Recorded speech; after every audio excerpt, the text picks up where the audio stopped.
Welcome to the channel. In this video, I'm going to show you how we quickly and easily install our homemade pollen patties. So if you notice, we still have some hives that have some sugar stores. I'm going to leave those in there because right now it is late February and I do not want them to run out of feed.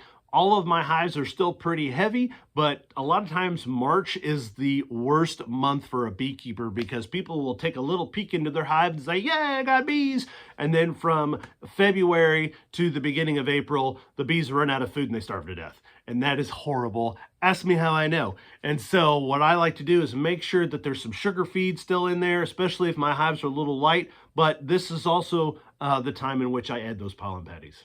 Now, when I pull out these pollen patties, I pull them out straight from the freezer because my secret ingredient helps keep them soft even in the freezer. And that's going to help really speed up the process in which I install these patties. Now, with the pollen patties, let's talk about that parchment paper. Those are physical barriers. Now, the bees can chew through them, but you want these pollen patties consumed as fast as possible so you don't have hive beetles come in and lay their eggs in food that you intended for the bees. There's two ways we can overcome this parchment paper barrier, and that is first, we can poke a bunch of holes in it with our hive tool, and that will give entry points for the bees to start chewing, and it will give them the motivation to continue to chew and consume that pollen patty because they'll get a taste of that sweet sugar inside.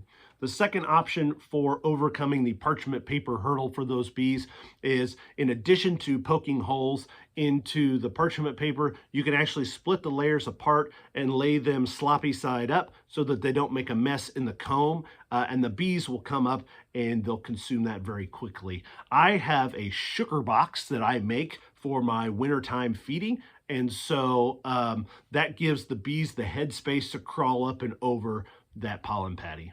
And you're all done. Now, I don't necessarily put one pollen patty strip in per hive. It kind of depends on the amount of feed and the strength that they have. If it's a bigger hive, I might put more than one pollen patty strip in. If it's a smaller hive, I might put in a smaller strip, like maybe an end strip from when I made my pollen patties. And that's so that they have plenty of time to consume it before the pests get involved.